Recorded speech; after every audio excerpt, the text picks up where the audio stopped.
Justice retired शाइक उस्मानी साहब। Sir, जाहिर है जब फैसला हो जाए तो पब्लिक प्रॉपर्टी होती है, कैसे देखते हैं? एक तो ये केस की नौइयत क्या है, कोई ऐसा प्रेसिडेंट पहले भी हमें मिलता है, और ये जो फैसला हुआ है आप क्या समझते हैं कि ये यानी फैसला दुरुस्त है आपके ख्याल में जनाब उस्मानी साहब? देखिए, इस पे इद्दत का मामला था कि इद्दत के दौरान शादी हुई थी। अब जहाँ तक कि इद्दत का कॉन्सेप्ट है इस्लाम में, वो इस वजह से डाला गया है ताकि अगर किसी औरत की तलाक हो जाए तो उसको अगर हमल है तो कम से कम वो जाहिर हो जाए। ये वजह थी उसकी। ये तलाक तो हो जाता है लेकिन सिर्फ उसके डिले करने की वजह ये थी। तो अगर हमल का कोई चांस नहीं है, जिस तरह के अभी इतना अरसा गुजर गया, हमल की बात ही नहीं है, तो मेरे ख्याल में वो इद्दत का मामला तो खत्म हो जाता है। बहसूरत उस वजह से उन पे केस चला और उनको सजा हो गई। फिर वो लाहौर हाई कोर्ट में गए। लाहौर हाई कोर्ट ने उनसे कहा कि 1 महीने के अंदर अंदर 1 जुलाई या 2 जुलाई तक आप इसको सुन लेंगे इसको।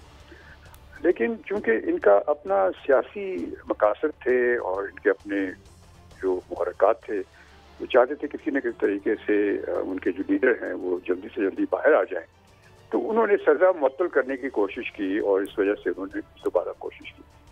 लेकिन जो जज साहब ने जो फैसला किया वो बड़ा टेक्निकल फैसला किया। उन्होंने ये कहा कि चूंकि इस केस में उनको बेल मिल सकती थी तो उनको सजा मुअत्तल नहीं हो सकती। ये एक टेक्निकल फैसला था उनका, लेकिन जो मकासद थे वो उनके उससे पूरे नहीं हुए। और एक जहाँ तक कि जज ने कहा था वो उनका कहना सही है, लेकिन चूंकि यहाँ पे इतना अर्सा गुजर गया और अब चूंकि वजूहात, वो कहते हैं उसकी वजह कोई नहीं थी उनके ये एप्लीकेशन देने की और अपील करने की, तो उसको देखते हुए तो आप ये समझ सकते हैं कि टेक्निकली शायद वो सही हो, लेकिन मेरे ख्याल में उसूलन ये सही नहीं था और मुनासिब फैसला नहीं था। और अच्छा उस्मानी साहब, हम तो जज साहिबान की जो ज़ात है उसके बारे में तो ज़ाहिर है कोई बात करना मुनासिब भी नहीं है और गैर कानूनी भी है, मगर अल जज़ीरा में जो सुर्खियाँ लगी हैं, जिस तरीके से एक इस फैसले के हवाले से गुफ्तगू हो रही है, मैं उस पर कोई एपीथेट इस्तेमाल नहीं करना चाहता, लेकिन ये आप क्या समझते हैं कि ये एक तरह से जग हंसाई कह सकते हैं हम इसे? क्या कह सकते हैं? सॉरी, आपकी आवाज़ सॉरी। यानी इट इज़ काइंड ऑफ एक जिस तरह थिएटर ऑफ द एब्सर्ड होता है कि जिस तरीके से अल जज़ीरा ने आज सुर्खी लगाई, मैं उसको रिप्रोड्यूस नहीं करना चाहता, तो लोग इस फैसले को एक बट ऑफ रिडिक्यूल या एक ठट्ठा के तौर पे इंटरनेशनल मीडिया इस्तेमाल कर रहा है। ये क्या हमारे साथ ज़्यादती है? ज़्यादती तो नहीं, लेकिन बासूरत ये उनका मेरे ख्याल में जज साहब का ये फैसला मुनासिब नहीं था। और ख़ास तौर से जो जिस वजह से इद्दत में शादी की इजाज़त नहीं होती, वो उसकी कोई जवाज़ पैदा नहीं होता था, तो उनका जो फैसला था मेरे ख्याल में नामुनासिब था और उनको फैसला कर देना चाहिए था और वो सज़ा मुअत्तल कर दे। जेल में रखने की क्या ज़रूरत थी?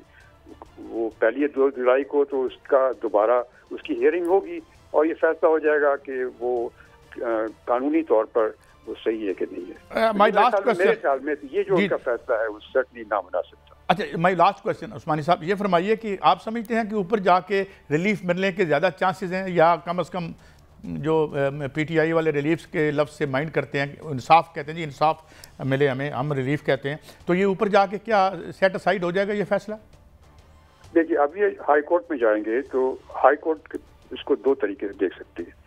या तो हाई कोर्ट ये कह सकती है कि चूंकि इसमें ऑलरेडी हमने ऑर्डर किया हुआ है कि ये पहली 2 जुलाई को इसको सुनना चाहिए, तो इस वजह से इस मौके पर चूंकि अब पहली 2 जुलाई से पहले तो हाई कोर्ट के पास जाएगा नहीं, तो इसलिए अब ज़रूरत नहीं है इसको फैसला करने की, तो क्या पता वो रिजेक्ट कर दें।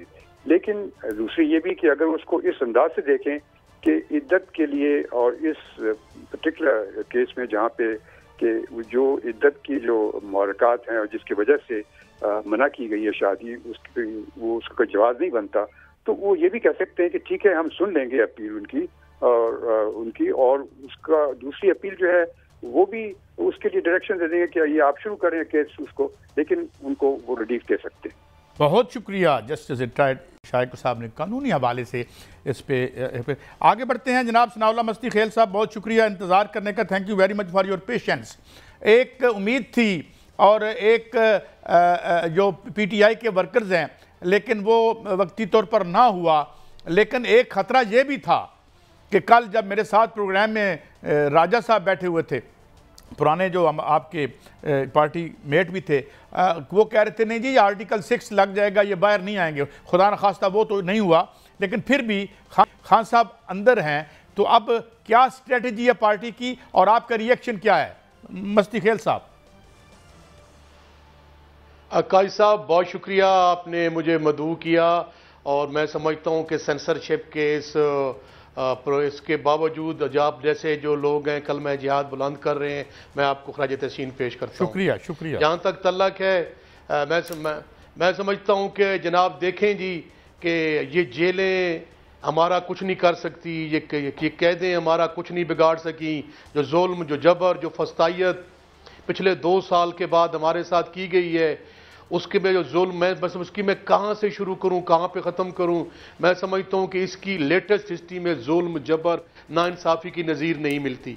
बदकिस्मती से हमारे यहाँ पहले भी परसिक्यूशन तो होती रही है, झूठे सियासी मुकदमात कायम होते रहे हैं, लेकिन ये जो बदकिस्मती के साथ जो मशरकी रिवायात का जनाजा निकाला जा रहा है और जिस अंदाज में माँ, बहन, बेटी को बालों से पकड़ के घसीटा जा रहा है, उनको जेलों में डाला जा रहा है, चादर और चार दीवारी का तकद्दस पामाल किया जा रहा है, इसकी नज़ीर मैं समझता हूँ कि सिविलाइज्ड कंट्री में और मैं समझता हूँ लेटेस्ट हिस्ट्री में नहीं मिलती। जहाँ तक तल्लक है, हमने पहले भी मर्दानावार मुकाबला किया, हमारा निशान चीना गया, हमारी पार्टी को बैन किया गया, हमारी बड़ी बड़ी लीडरशिप, जो चीफ मिनिस्टर्स थे, जो गवर्नर्स थे, जो बड़े बड़े लोग थे, जो फेस थे PTI का, वो PTI को छोड़ गए। लोगों ने कहा, ये समझा कि शायद PTI ख़त्म हो गई है, हमारे हज़ारों वर्करों को जेलों में डाला गया।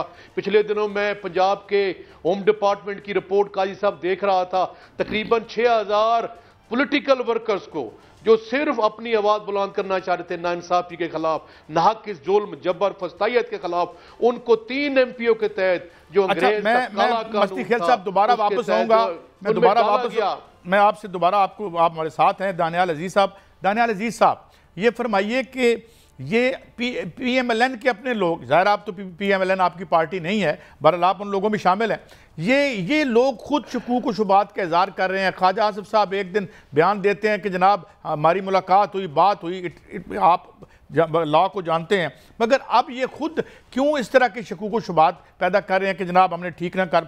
तो क्या सेंस है और क्या दो नई पार्टियाँ भी बन रही हैं कि फरमाइएगा, आपके पास क्या खबर है? इसमें जी नून लीग में वाज़ेह तौर पर ये जमात जो है इस काम के लिए इनकी कोई सलाहियत नहीं है कि ये पाकिस्तान को इन मुश्किल इंतज़ामी हालात से निकाल सके। मैं आपको थोड़ी सी याद दहानी करवा दूं आपके नाजरीन को, ये वही जमात है कि जब पाकिस्तान मुश्किल में पड़ा तो इन्होंने FWO को बुला लिया कि आप लाहौर की सड़कें बना दें, हमसे ठेकेदारी निज़ाम ठीक नहीं होता। इन्होंने फौज को बुला लिया कि आप वापडा चला लें, हमसे वापडा नहीं चलता। इन्होंने फौज को दरखास्त दी हुई थी कि आप रेलवेज भी चला लें, हमसे रेलवेज नहीं चलती। यहाँ तक कि इन्होंने ये भी दरखास्त दे दी कि आप आके अदालतें भी चला दें, क्योंकि दहशतगर्द अदालतें भी नहीं हम चला पा रहे। तो इस तरह से आहिस्ता आहिस्ता फौज इस बात पे पशेमान हो गई कि आखिरकार ये हमसे कूड़ा भी निकालने के लिए कह देंगे, ये किस लिए ये? तो इसलिए ये वही जमात है। अब ये कहते हैं कि जी बापटा में 590 अरब की चोरी हो रही है, FBR में टैक्स नहीं कोई दे रहा। ये सारे वो हल्के हैं जो इनके सपोर्ट के गिने जाते हैं।